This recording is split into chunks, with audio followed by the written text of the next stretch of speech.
Likez et abonnez-vous tout de suite pour être informé de nos derniers contenus. Le triangle des Bermudes est une zone de l'océan Atlantique qui est devenue un cimetière pour des milliers d'avions, de navires et d'humains. Couvrant une superficie de 814 880 km de mer, cette zone reste l'un des endroits les plus mystérieux de la planète.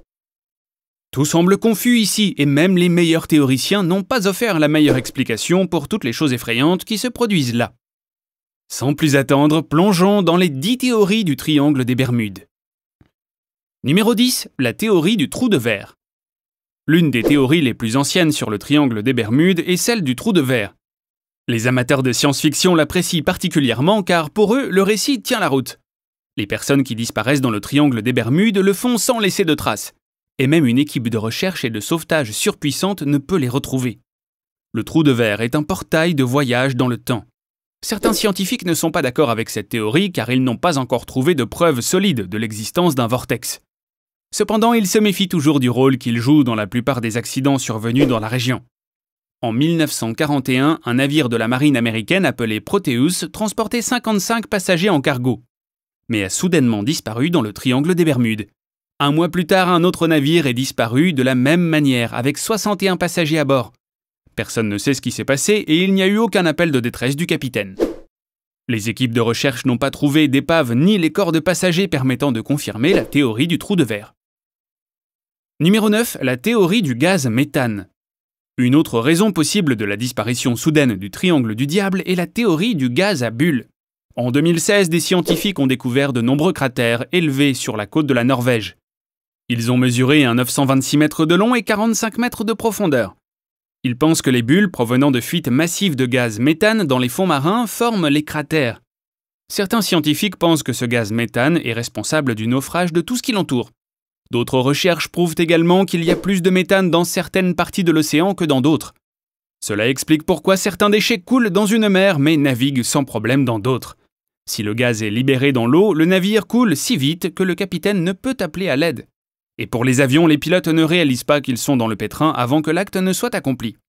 La plupart des victimes de ces naufrages n'appellent pas à l'aide parce qu'elles pensent maîtriser la situation. Numéro 8, interférence électromagnétique. Même une boussole devient folle lorsqu'elle arrive dans le triangle des Bermudes. La raison en est que certains endroits sur la Terre ont un effet négatif sur les boussoles et les empêchent de pointer vers le nord. Le désert de Gobi en est un exemple typique et le triangle des Bermudes un autre. Les interférences électromagnétiques sont coupables de cette anomalie. Les scientifiques pensent que ces interférences sont la raison la plus probable pour laquelle les avions s'écrasent et les navires disparaissent dans les airs aux endroits mentionnés. De nombreuses personnes ont confirmé cette théorie, ce qui explique qu'elle soit acceptée par certains. Les personnes qui ont eu la chance de se rendre aux Bermudes reviennent avec des récits racontant comment leur boussole s'est soudainement arrêtée de fonctionner et comment ils s'en sont sortis. En 1895, Joshua Slocum est devenu le premier homme à faire le tour du monde en solitaire. Il a rapidement disparu au cours d'un voyage alors qu'il se rendait en Amérique du Sud depuis Martha's Vineyard. Comme il était un excellent marin, il était presque impossible pour lui de se perdre en mer. D'innombrables incidents relatent combien de boussoles ont perdu leur cap et se sont dirigées dans la mauvaise direction. Numéro 7, les extraterrestres. Pour chaque mystère, il y a une histoire d'extraterrestres qui attend d'être explorée. Le triangle des Bermudes a aussi sa version de ces êtres extraterrestres. Bien qu'il n'y ait aucune preuve pour accuser les extraterrestres de tout ce qui se passe autour de cet endroit, ils sont devenus des boucs émissaires pour porter toute la honte sans remords. Les personnes qui croient à cette théorie affirment que la plupart des enlèvements par des extraterrestres se produisent autour du triangle du diable, parce que c'est leur quartier général opérationnel sur Terre. Christophe Colomb les a peut-être cités sans même le savoir. Il a prétendu avoir vu une flamme éclatante coincée entre la mer lors de l'un de ses nombreux voyages. Soudain, une étrange lumière est apparue au loin pendant plusieurs semaines. Il n'était pas sûr de ce que c'était et ne l'a pas nommé. Mais aujourd'hui, les théoriciens se rejoignent et pensent que ces petits hommes verts pourraient avoir un rapport avec cette lumière. Certaines œuvres de fiction ont également décrit la capture de pilotes par des extraterrestres dans le triangle des Bermudes. Bien que ces affirmations soient fictives, elles nous donnent une idée de ce qui se passe réellement dans cette région. Numéro 6, Atlantide.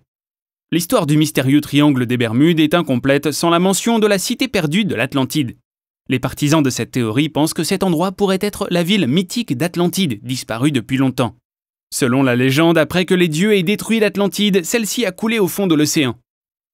Un autre auteur a également écrit que bien que les temples en ruine accueillent la plupart des créatures sous-marines, les grands cristaux de feu de la cité atlantique qui fournissaient de l'énergie et du courant existent toujours. Il a également noté qu'il y a des rapports de murs et de rues artificielles trouvés sur la côte de Bimini. Les scientifiques ont déclaré plus tard que ces structures n'étaient rien d'autre que des formations rocheuses naturelles sur la plage. Par conséquent, cette énergie et cette puissance pourraient être responsables des accidents enregistrés le long du triangle des Bermudes. Les opposants à cette théorie estiment que l'idée d'Atlantide est fictive et ne devrait pas avoir d'incidence sur un événement réel. Numéro 5. Aucun mystère. Y a-t-il quelque chose de mystérieux dans les accidents et les disparitions dans le triangle des Bermudes ou s'agit-il de simples coïncidences? Certains théoriciens pensent qu'il n'y a pas de mystère. Il existe des zones sur Terre où des événements étranges se produisent. Pourtant, on les fait passer pour des coïncidences. Pour eux, la même explication devrait être donnée à tout accident qui se produit autour de cet endroit aussi. Parce qu'il n'y a pas de différence, cette théorie devient encore plus réaliste quand on sait que le triangle des Bermudes est l'une des zones les plus fréquentées au monde. Pourquoi certains bateaux ont-ils coulé et d'autres pas? Pourquoi certains avions se sont écrasés dans l'océan alors que d'autres l'ont survolé? La nature fait-elle de la discrimination? Ceux qui croient à cette théorie disent qu'il est difficile de différencier les faits de la légende. La plupart de ce qui est propagé sur le triangle du diable sont de simples spéculations. Aucun fait n'explique de manière convaincante pourquoi ce qui est arrivé est arrivé. S'il y a beaucoup d'accidents ici, c'est parce que de nombreux navires et avions traversent cette partie de l'océan Atlantique. Les grands axes routiers sont susceptibles d'enregistrer plus d'accidents de la route que les petits, en raison de l'afflux de voitures et de piétons. Cela ne suggère en aucun cas que la route est hantée. Numéro 4. La théorie de l'erreur humaine. Si vous pensez que la théorie de l'erreur humaine est une explication profonde de ce qui se passe dans le triangle des Bermudes, vous avez tort. Cette théorie affirme que les erreurs humaines sont à l'origine de tous les accidents et mésaventures dans la région. Aussi ennuyeux que cela puisse paraître, ils ont leur raison de le croire. Je n'exonère pas la nature des disparitions possibles de certains navires, mais nous devons assumer une part de responsabilité. Les humains ne sont pas parfaits et notre imperfection a coûté de nombreuses vies et a entraîné des conséquences désastreuses. Cette théorie suppose qu'une confusion ou une erreur du capitaine ou du pilote a conduit à la disparition. Par exemple, ils peuvent tomber en panne de carburant en plein vol ou en naviguant dans l'océan Atlantique. Dans ce cas, ils ne savent pas quoi faire. Pendant qu'ils réfléchissent à leur prochaine action, il est trop tard. Une autre explication possible est qu'il y a d'innombrables îles dans le triangle des Bermudes et qu'il est impossible de les différencier les unes des autres. Ce qui peut entraîner une confusion chez les capitaines et les pilotes et les exposer à des erreurs de navigation plus graves. Numéro 3. Vagues rebelles. Un autre facteur probable des disparitions mystérieuses dans le triangle des Bermudes est la présence d'énormes vagues rebelles enregistrées à cet endroit.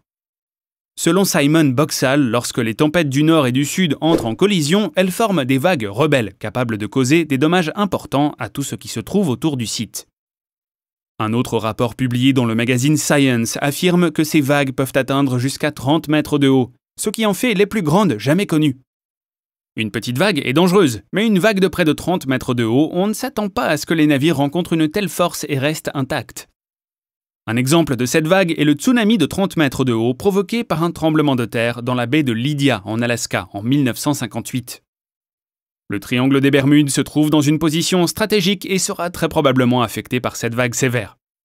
Si un avion ou un navire a la malchance de passer juste au moment où elle est à son apogée, soyez assuré qu'elle mettra fin au voyage des passagers. Numéro 2. Les trombes d'eau.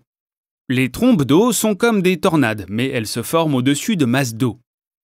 Les gens en auraient vu beaucoup dans le triangle des Bermudes, et certains pensent qu'elles sont responsables des navires coulés et des mystérieuses disparitions d'avions. Lorsqu'une trombe se forme, elle fait jaillir l'eau de l'océan. Le changement de température l'aspire à des kilomètres dans l'air. Si cet incident se produit à chaque fois qu'un avion ou un navire passe à proximité, il peut les faire chavirer ou s'écraser en quelques secondes. Le courant dans cette zone provoque des vagues massives de plusieurs centaines de mètres de haut. Ces vagues frappent sans avertissement et les plus grosses peuvent frapper des avions à des kilomètres de distance. Un exemple de cette théorie dans la vie réelle est la disparition du vol 19 après la Première Guerre mondiale. Les derniers enregistrements du vol étaient des conversations troublantes des passagers décrivant comment tout était soudainement étrange. L'un des pilotes a même déclaré qu'ils se dirigeaient vers des eaux vives et qu'ils étaient complètement perdus. Après ces mots, on n'a plus jamais entendu parler de ce vol. Numéro 1. Les pirates. De toutes les théories sur le triangle du diable, celle-ci doit être la plus controversée. Cependant, la possibilité qu'elle soit authentique est également élevée. Alors que tout le monde accuse les vagues extraterrestres de l'Atlantide, ils oublient que les pirates sont présents sur les mers, bien avant que les voleurs n'envisagent ce commerce. Les partisans de cette théorie pensent que les pirates pourraient être l'une des principales causes des disparitions mystérieuses dans certaines parties de l'océan Atlantique. De célèbres gangs sont connus pour enlever des navires et faire s'écraser des avions. Mettant ainsi en danger la vie des voyageurs, ils forment des groupes et des points chauds autour de la mer et ne semblent pas prêts de se retirer. Leur opération cryptique est la raison pour laquelle nous ne pourrons jamais démêler leur modus operandi. Mais les États-Unis mettent en garde qu'ils sont engagés dans des activités illégales près des Bahamas. Même si nous croyons à cette théorie, qu'est-ce que ces méchants ont fait des corps de leurs victimes ou aux débris des bateaux et des avions? Comment se fait-il que les équipes de recherche et de sauvetage les plus puissantes n'aient pas été en mesure de trouver des traces d'épaves après une disparition? Ces théories et bien d'autres encore expliquent tout le côté effrayant du triangle des Bermudes. Si vous avez un avis contraire, n'hésitez pas à laisser un commentaire dans la case ci-dessous. Merci de liker et de vous abonner à cette chaîne pour rester informé de nos derniers contenus. À la prochaine!